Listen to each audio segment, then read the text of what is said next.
Palavra do Senhor, conforme encontramos em Isaías no último capítulo do profeta, o capítulo 66, os versos 1 e 2. Diz a palavra assim: Assim diz o Senhor, o céu é o meu trono e a terra o estrado dos meus pés. Que casa me edificareis vós? E qual é o lugar do meu repouso? Porque a minha mão fez todas essas coisas e todas vieram a existir, diz o Senhor. Mas o homem para quem olharei é este, o aflito e abatido de espírito e que treme da minha palavra. Vamos orar. Querido Deus, nós agradecemos pelo privilégio de mais uma vez estarmos num contato ao vivo, Senhor Deus, com tantos irmãos queridos, ouvindo esses sons preciosos para nós, o sino da nossa igreja que tradicionalmente anuncia o começo do trabalho, o começo do culto, e nós estamos assim, ó Pai, simbolizando aquilo que é de mais precioso para nós, a comunhão no culto ao Senhor. Infelizmente não podemos estar reunidos neste culto presencialmente, algo tão precioso, neste calor humano na nossa fraternidade, nesse ajuntamento solene que é importante para nós e ensinado na Tua Palavra. Mas podemos estar em torno da Tua Palavra agora, nosso coração acalmado e voltado buscando o Teu santo ensino para orientação de nossa vida, Pai. Tem misericórdia de nós e nos ajude, ó Pai, agora nesta leitura da Palavra, para que possamos compreender, para que possamos aprender, para que possamos lembrar de coisas antigas e aprender coisas novas. Guarda-nos, guarda o Teu povo em toda a face da terra, que neste dia do Senhor também se reuniu ou reúne através de meios como este, ou não, em alguns lugares é permitido um certo ajuntamento. Abençoe o Teu povo, para que sempre Te ame e pratique a Tua palavra, falando ao mundo e demonstrando ao mundo que Te servimos. Reconhecemos nosso pecado, nossas limitações, nós reconhecemos nossa pequenez, não estamos aqui arrogantemente querendo oferecer alguma coisa ao Senhor que venha da nossa perfeição, da nossa possibilidade, porque tudo vem do Senhor. Mas estamos aqui na condição de filhos do Senhor, com o nosso pecado pago pela obra suficiente de Jesus na cruz, e então assim justificados pela fé na obra de Jesus, nós chamamos o Senhor de Pai. E é em nome dele, Jesus, que fazemos esta oração. Amém. Meus irmãos, vamos abrir nossas Bíblias ainda em Isaías, mas eu quero ler com os irmãos no capítulo 54 de Isaías, os versos 1 ao verso 3. Isaías, capítulo 54, versículo 1 ao versículo 3. Não é? Antes da leitura, eu quero explicar por que escolhi esse texto. Em 31 de maio de 1792, portanto, há 228 anos atrás, um pastor batista fez um sermão, e este sermão ele fez baseado nesse texto. E esse sermão acabou por desencadear a criação da Sociedade Batista de Missões na Inglaterra.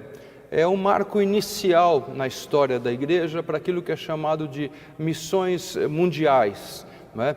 Então, o sermão do reverendo William, que eu não vou reproduzir aqui, eu não tenho ele escrito, não tenho esse objetivo, eu tenho o texto que ele usou, que é esse que nós vamos ler agora, acabou desencadeando um movimento enorme que alcançou as outras denominações, todas, inclusive a presbiteriana, e um movimento mundial de missões se desencadeou a partir deste momento, lá há 228 anos atrás, sermão do reverendo William Carey.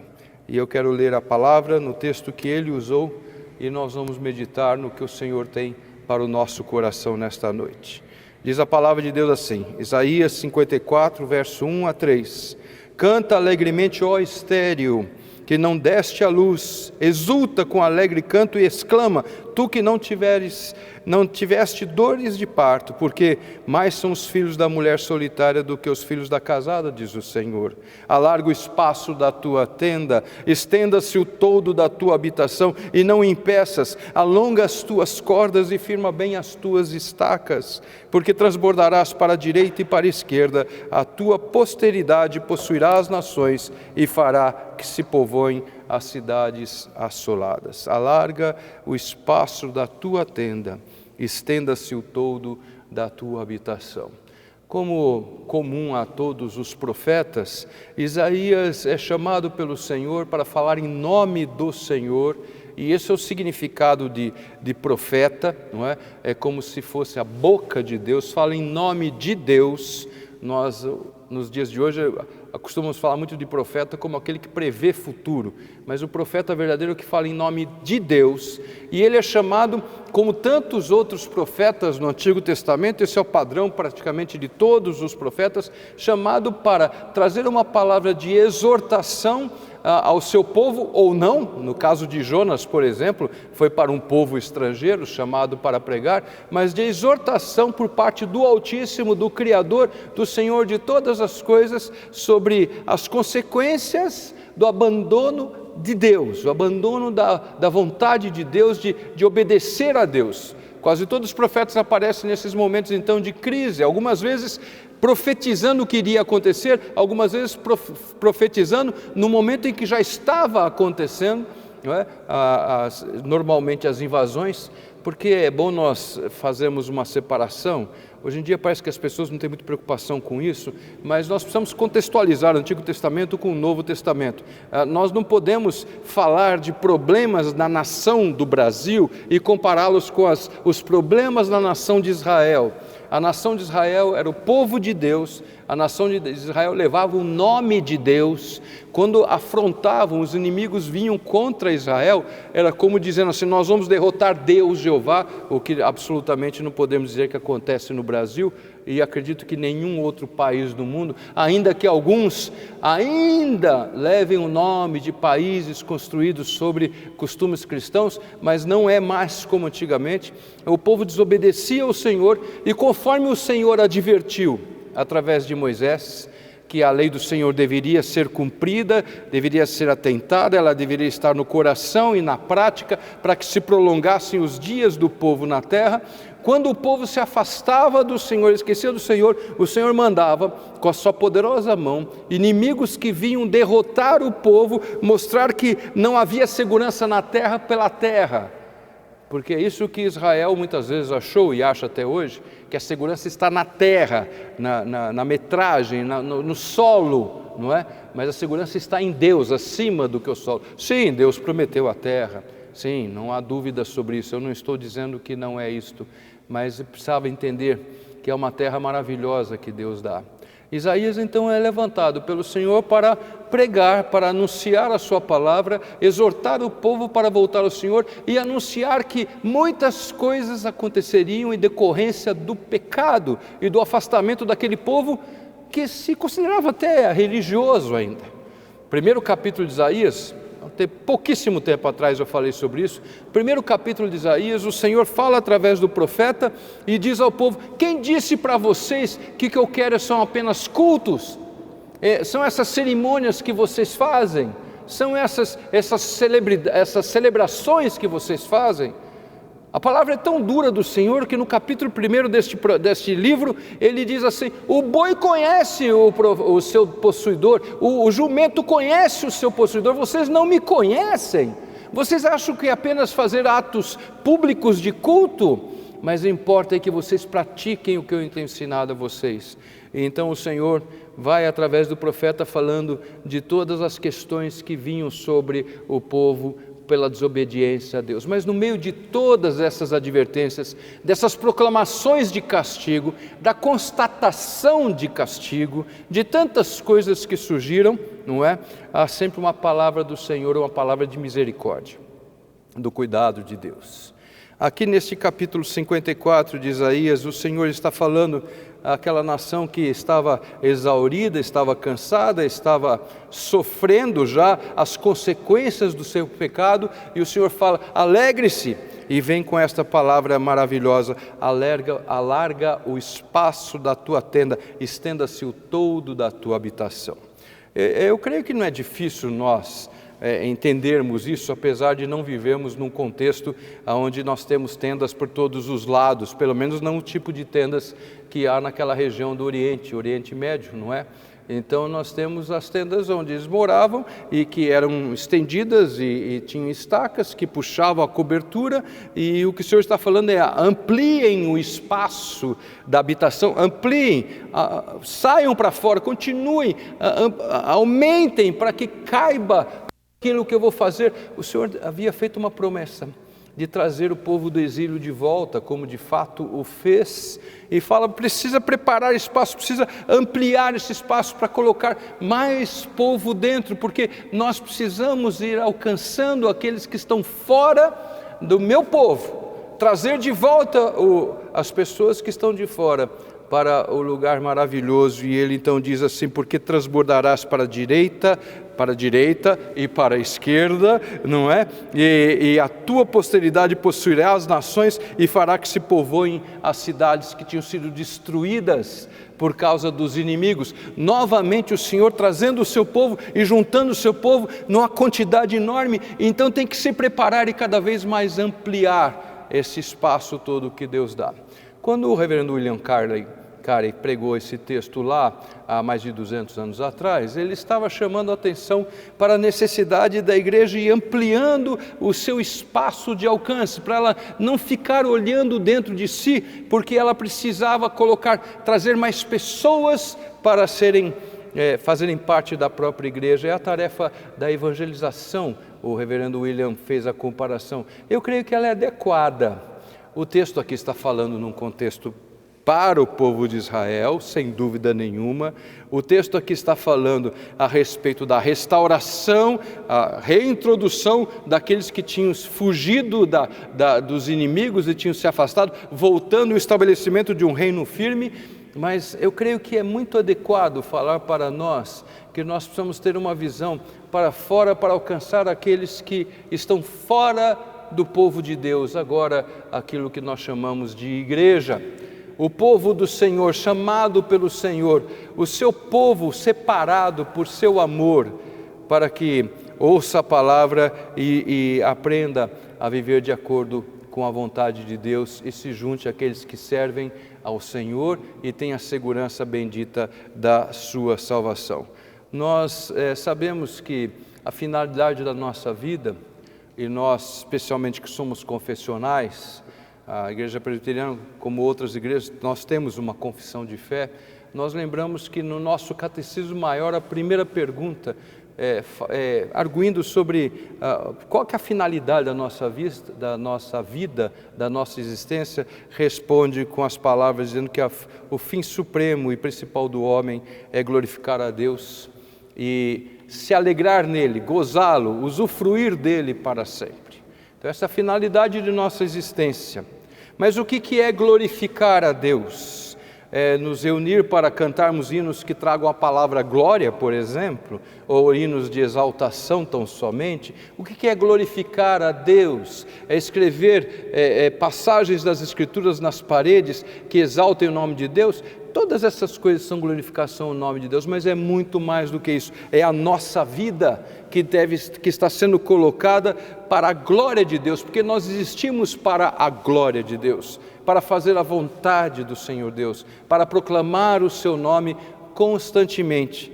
Isso o Senhor Jesus Cristo ensinou nas suas palavras finais, narradas no Evangelho de Mateus aos discípulos, dizendo que nós devíamos fazer discípulos, nós devíamos ensinar a palavra, as pessoas deviam olhar para nós e aprender conosco as questões da fé, da crença no Senhor, porque nós vivemos para a glória de Deus, e viver para a glória de Deus é a maneira que nós temos para proclamar cada vez mais a nossa esperança, a nossa alegria de vida. Hoje de manhã, naquilo que eu propus ser uma aula de escola dominical, falando sobre o livro de Eclesiastes. Se você não escutou, ele foi transmitido também pelo YouTube de maneira completa. O Instagram houve um corte no final, mas está lá ainda no Instagram, se você quiser alcançar, ou daqui a alguns dias no próprio YouTube da igreja também a lição vai estar. E eu disse que é um livro que algumas pessoas falam assim, é de um homem depressivo, um homem melancólico, um homem sem esperança, mas o próprio livro de Eclesiastes traz embutido nele a esperança e a exortação. E as palavras finais, ao final deste livro, há uma advertência final, lembrando do juízo de Deus, mas as palavras anteriores a essa dizem que a finalidade nossa é conhecer a Deus para dar glória a Ele. E é isso mesmo, meus irmãos, nós vivemos para a glória de Deus, mas por que mais? O que é isso? São atos culticos? Vamos voltar às igrejas, precisamos voltar às igrejas para que novamente entre quatro paredes nós fiquemos e lá nós façamos os nossos atos culticos, os nossos atos de louvor, de comunhão, e só isso, é essa a razão da igreja. A igreja deve olhar para fora e ver as pessoas que estão perdidas no mundo, se compadecer delas e anunciar a boa palavra de Deus, palavra de esperança, de salvação. Isso para você e para mim. Essa é a tarefa que está reservada para nós. Há uma passagem bastante conhecida no Sermão da Montanha, no capítulo 5 do Sermão da Montanha, de Mateus, que fala do Sermão da Montanha, dos versículos 14 a 16, você conhece a ilustração que Jesus usa aqui, Mateus 5, de 14 a 16, onde está escrito: vós sois a luz do mundo, não se pode esconder a cidade edificada sobre um monte, nem se acende uma candeia para colocá-la debaixo do alqueire, mas no velador, e alumia todos que se encontram na terra. Assim brilhe também a vossa luz diante dos homens, para que vejam as vossas boas obras. E boas obras, meus irmãos, não é exclusivamente caridade, boas obras são as obras para a glória de Deus, e eles também venham a glorificar a vosso Pai que está nos céus, e glorifiquem vosso Pai que está nos céus. Não se pode esconder uma cidade construída sobre uma montanha, como dizer assim, eu não sei aonde está a cidade, ela é visível de todos os lugares, de todos os cantos. Não se deve acender uma luz para colocar embaixo da cama escondida, mas num lugar que venha iluminar aquilo que nos interessa ser iluminado. Nós que cremos no Senhor, que somos animados com a esperança do Senhor, nós temos a tarefa de brilhar, e nós brilhamos quando nós damos glória a Deus. Em certo lugar há uma palavra que eu gosto tanto e que fala que na verdade nós não temos um brilho próprio, nós refletimos o brilho do Senhor, não é? O Senhor brilha em nós. É claro, aqui Jesus está dizendo que nós somos a luz do mundo, eu sei disso, mas na verdade nós refletimos o brilho da glória de Deus. A partir do instante que nós nos convertemos, que nós aceitamos a boa palavra do Senhor, que nós decidimos ser cristãos, e então nós nos engajamos nessa tarefa e nessa vida de serviço a Deus, nós passamos a brilhar, refletindo a obra do Senhor cada vez mais. Então aí passagens faladas em momentos de oração, lembramos que nós somos como ramos na videira, nós estamos ligados e ali nós produzimos o fruto da vide e nós brilhamos como o Senhor brilha. Lembram antigamente os pisca-piscas de Natal, não é? Então quando a gente ligava, eles iam acendendo e quando queimava uma lampadazinha no meio, parava tudo. Hoje em dia já tem uma tecnologia que não param todas as lâmpadas de ficarem acesas quando uma queima, mas é necessário que nós estejamos ligados no Senhor e brilhando nesse mundo.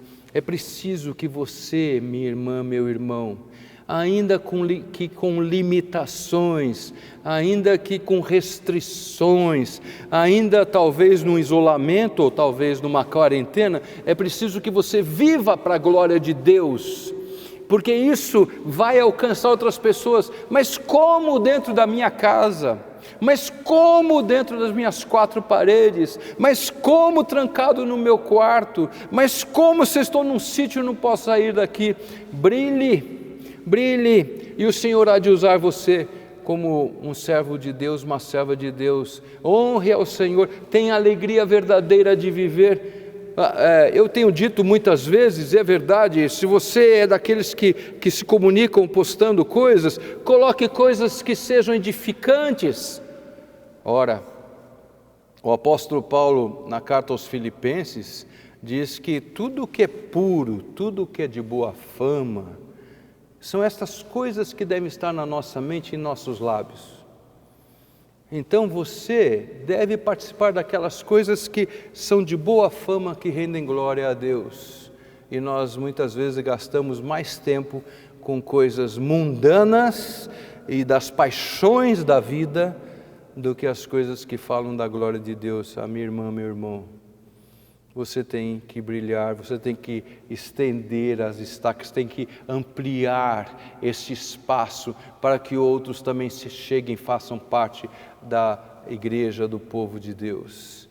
Quando o Senhor Jesus responde ao apóstolo Pedro, naquele momento em que ele pergunta de Pedro a respeito de quem ele era, o próprio Jesus, que Pedro achava, que os discípulos achavam, quando Pedro diz a respeito da afirmação maravilhosa que está edificada a igreja sobre essa afirmação, que é que ele é o Cristo, o Filho de Deus, ou seja, ele é o Messias enviado, aquele que nos resgata para uma nova vida. O Senhor Jesus Cristo fala que nestas palavras de Pedro estava aquilo que foi revelado a Pedro, não pela sabedoria de Pedro, pela cabeça de Pedro, pelas conclusões de Pedro, mas dadas pelo Espírito, e sobre aquela verdade Jesus, ele edificaria a sua igreja.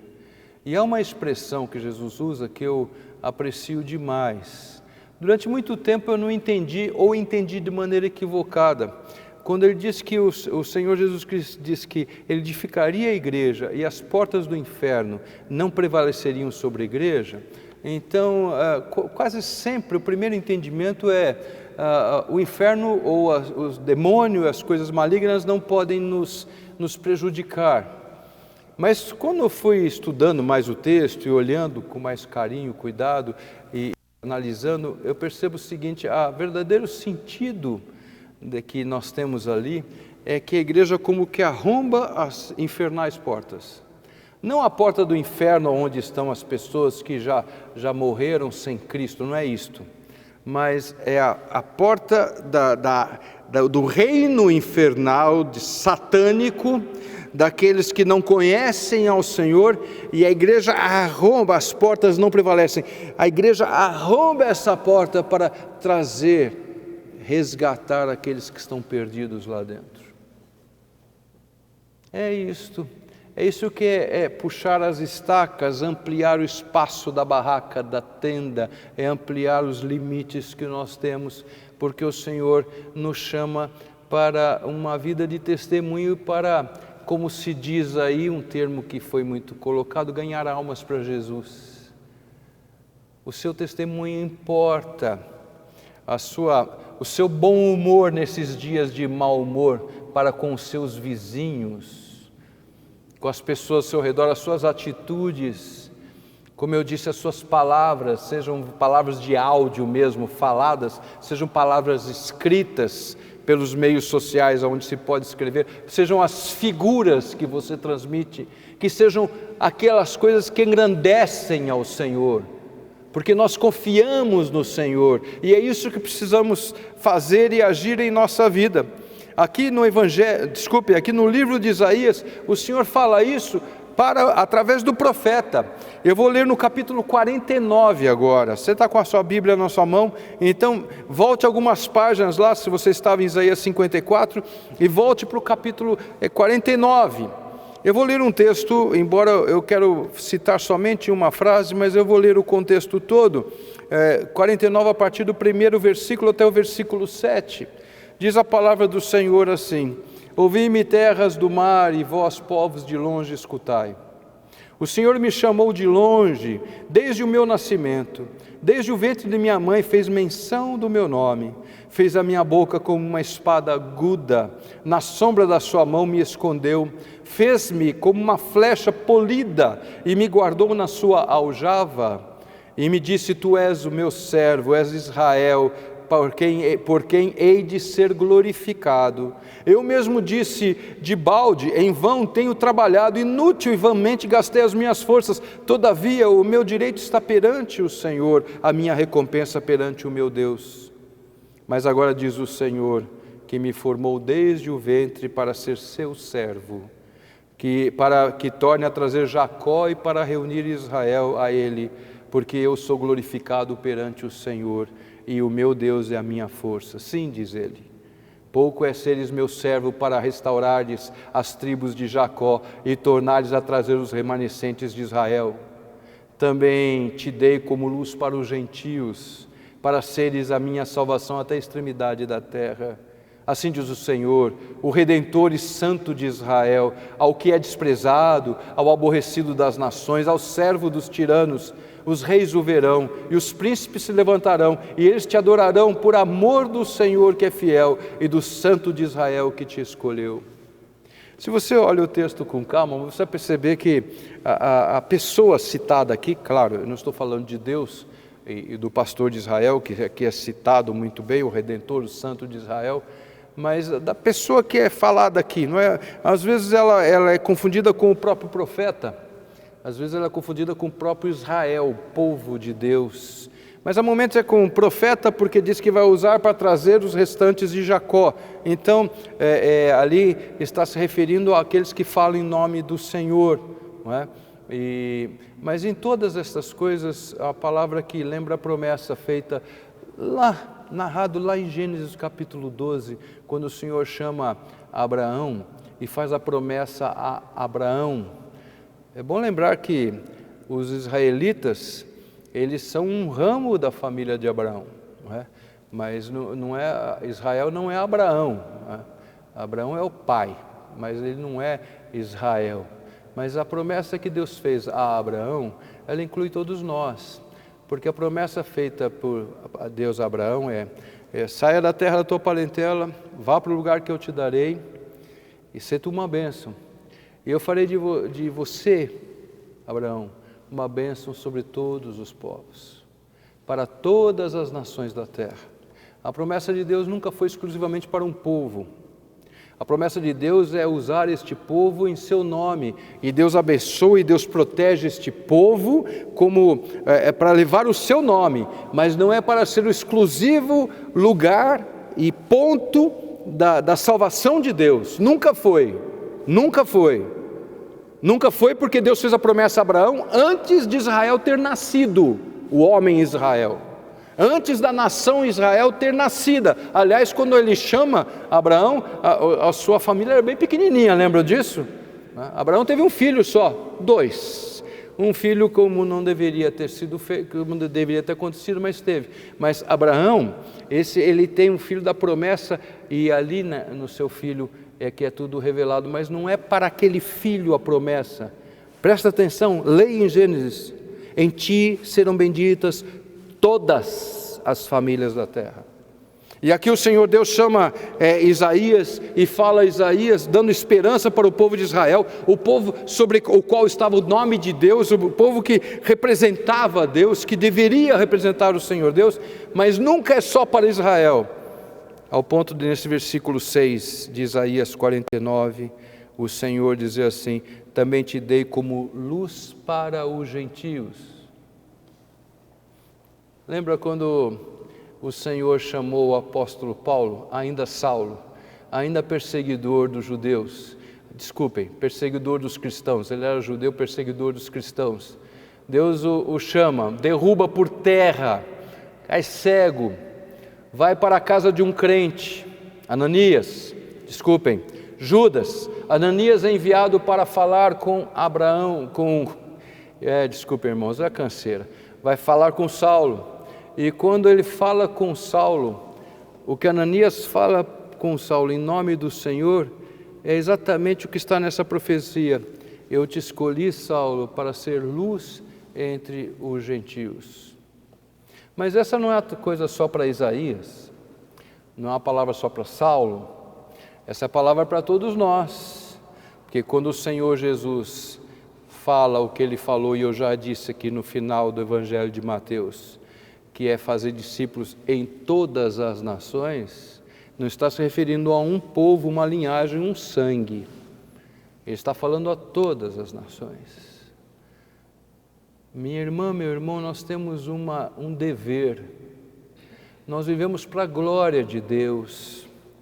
As palavras que temos meditado nesses dias de dificuldade, de desânimo aqui e ali, e de dúvidas, e o porquê isso, porquê aquilo, são palavras de dizer firmes na promessa do Senhor, na alegria do Senhor.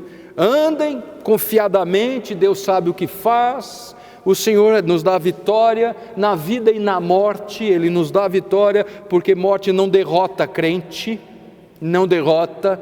A morte é o momento sublime de pular nos braços do Senhor, mas estamos vivos para a glória de Deus, agradecendo a Deus pelo dom da vida, porque é um presente. Nós não podemos falar mal de nossa vida, porque é um presente de Deus. Então vivemos para a glória, mas é para brilhar, para nós alcançarmos as pessoas que estão perdidas.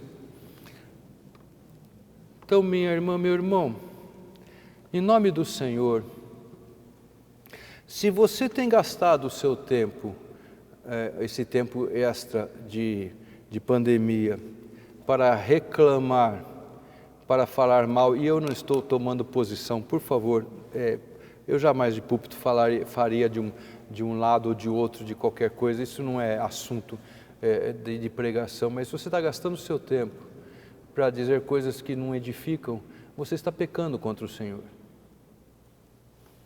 Você está nesse mundo para glorificar a Deus, para brilhar, e para que as pessoas, ainda que vejam assim por uma nesga, por uma trinca, vejam um pouquinho de você, vejam luz. Se foi uma palavra, se foi uma música que você colocou, se foi uma reação sua a algo que você viu, se é um telefonema, se é as suas poucas saídas, mas que você vai a uma padaria, a um supermercado, a uma banca de jornal, não sei aonde você vai, ou alguns têm que trabalhar, estão saindo para trabalhar, não é? Você tem o dever de brilhar neste lugar, como que ampliando o espaço e dizendo para as pessoas: venham para o Senhor. Fala, mas eu não sou pregador, eu não fui chamado para ser missionário, eu não tenho vocação para o ministério. Você não precisa ter vocação para o ministério da pregação da palavra e dos sacramentos. É claro que eu creio nessa vocação, eu não poderia deixar de crer, não é verdade? Então é claro que eu creio que Deus chama pessoas específicas para tarefas específicas, mas a função de brilhar no mundo não é para pastor, não é para missionário, missionária. A função de brilhar no mundo não são para as sócias da sociedade feminina, ou os sócios da mocidade, ou os sócios da Liga Juvenil, porque não, acho que nem existe mais, mas enfim, do departamento de crianças, não é? Para os homens, para os diáconos, para os presbíteros. A função de brilhar é de cada servo e serva do Senhor, para que nós estejamos estendendo o espaço da tenda que está sendo preparada, porque sabe, a obra de trazer para dentro é do Senhor. Quem convence é o Espírito Santo, quem converte é o Espírito Santo, é Deus que traz, mas a sua função e a minha função é nós brilharmos como servas e servos de Deus. Eu sei, temos pecado, eu tenho pecado, nós pecamos. Quantas vezes esquecemos disso, nos envolvemos nos debates, a ira aflora por nossos poros, ficamos revoltados. Outras vezes nós estamos macambuzes, jururus, tristezinhos, cansados, na beira do abismo. Tudo isso é pecado, porque são as consequências da nossa pequena fé. Mas nós somos chamados pelo Senhor para brilhar, para viver cada vez mais a serviço de Deus, proclamando sua palavra. O sermão do reverendo William Carey, lá 200 anos atrás, moveu um grupo de crentes para organizar uma sociedade de evangelização que depois se desdobrou nas outras denominações e cresceu, e missões mundiais surgiram a partir daí. Tantas histórias bonitas, tantas histórias lindas, histórias antigas, algumas que nem se falam mais. Você já leu o livro A Morada da Sexta Felicidade, por exemplo? Ouviu o filme? Joga aí no YouTube, é capaz de aparecer Morada da Sexta Felicidade. É um filme antigo, deve ser década de 50, se for isso, ou até antes, não é? Falando de missionários espalharam pelo mundo a partir de uma mensagem que falava que devíamos estender a nossa tenda, não é? Tantos morreram por perseguição, tantos plantaram e não viram a colheita que veio depois, mas eles não viram. Nós temos que viver a nossa vida com o Senhor, proclamando a sua palavra, para a glória do nome de Deus. A glória do nome de Deus. Não há como fugir disto, meu irmão, minha irmã. Oh, grande responsabilidade. Oh, grande responsabilidade. Quando nós lembramos da advertência lá no livro de Hebreus, e lá em Hebreus, então, o escritor ou escritora, seja quem foi que escreveu aquele livro, ele, inspirado por Deus, é claro, ele fala a respeito de desprezar a tão grande salvação. Normalmente a gente lembra assim, de desprezar a tão grande salvação, eu escuto o Evangelho e falo, não quero, não me interessa, isso não é para mim. Ou, depois eu escuto, isso é desprezar o Evangelho. Mas não é desprezo do Evangelho também quando nós vivemos debaixo do Evangelho, fomos alcançados pelo Evangelho, pela graça de Deus, pela misericórdia, somos animados, restaurados, somos consolados, confortados com a palavra do Senhor, mas não vivemos essa palavra. Isso também não é desprezar a salvação. Não estou falando que você vai perder a salvação, você vai para o inferno por causa disso. Mas estou dizendo, você não está desprezando a palavra do Senhor Deus.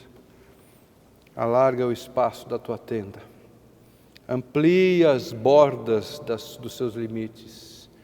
Brilhe a sua luz, para que quem está nas trevas possa enxergar Jesus e possa ouvir a palavra do Senhor e aceitar o seu ensino e se unir ao povo de Deus que continua caminhando, ainda que muitas vezes com suas tropeções por causa da pequena fé, mas continua caminhando para os braços do Criador. Deus seja glorificado na nossa vida, nossas atitudes. Se você chega em casa agora, eu estou aqui fazendo a gravação na igreja, você sabe disso. Então, depois que acabar tudo isso, nós vamos fechar as coisas, empacotar. Chega em casa, o que acontece? Tira o sapato, põe lá perto da porta, vai lá, troca a roupa algumas vezes, se tiver outro contato. Se foi só aqui na igreja, provavelmente não estamos tão preocupados com isso, mas trocamos a roupa, lavamos as mãos, passamos álcool para dar uma purificada por causa do vírus. Então, eu vou te propor fazer uma purificada na sua vida. Não adianta álcool gel, nem água e sabão, nem água sanitária, nem qualquer coisa que fique inventando por aí, sabe? O que resolve é você tirar todas essas sujeidades, essas sujeirinhas que tem, você ir limpando, cada vez mais crescendo em santidade para a glória de Deus. E assim sermos o povo que brilha no meio do mundo, um mundo que está assustado, apavorado, um mundo que está cheio de dúvidas. Não há melhor hora para brilhar a luz de Cristo. Vamos orar. Querido Deus, nós agradecemos pelo Teu cuidado, o Teu carinho na nossa vida e pedimos, Senhor Deus, que o Senhor nos encha com a Tua presença, com a ciência do Senhor, com o Teu temor, este temor ao Senhor, ó Pai, que é a grande sabedoria, é o grande alvo a ser alcançado, ó Pai, que nossos lábios se revistam das Tuas coisas, que o ódio, as fofocas, Senhor Deus, ficar ecoando maldades, Pai, saiam de nossa vida, da nossa existência, que nós transbordemos na nossa aparência, nas nossas palavras, nas nossas postagens, em tudo, ó Pai, que nós transpareçamos a Tua luz de pessoas que creem e confiam tão somente no Senhor, descansam no Teu poder, que estão andando sem medo, porque já tem a maior de todas as promessas. Ó Pai, tem misericórdia do Teu povo, para que a tua luz brilhe através de nós. Sim, Senhor, também através de nossas boas obras, porque também refletem a Tua glória. Sim, Senhor, dos nossos atos de caridade, porque refletem a Tua glória, porque o Senhor nos dá as coisas e nos dá com a possibilidade até de repartir com quem não tem. Oh, Senhor Deus, que privilégio é este! Mas em tudo, Pai, não apenas em donativos, não apenas em atos de caridade, mas sim, Senhor Deus, refletindo o Teu amor, Tua justiça, Tua presença, a segurança bendita que vem do Senhor. Ó Pai, tem misericórdia. Acompanha-nos, ajuda-nos, ó Pai. Dias vêm pela frente para cada um de nós conforme a Tua vontade, segundo o Teu plano. Não sabemos o que virá, mas nós sabemos que estamos sempre conduzidos pelo Teu amor. Guarda-nos, ó Pai, vamos desligar esse aparelho daqui a pouco, vamos deixar de nos ver, de ter contato, mas nós não vamos sair da Tua presença. E nós agradecemos por essa bênção no nosso viver. Guarda-nos o Teu amor, para que Te honremos cada vez mais. É a oração que fazemos em nome de Jesus, Teu Filho amado, o Senhor e Salvador de nossa vida. Amém. E mais uma vez, meus irmãos, as palavras finais na carta aos Hebreus, no capítulo 13, para o nosso coração. Hebreus 13, verso 20 e 21.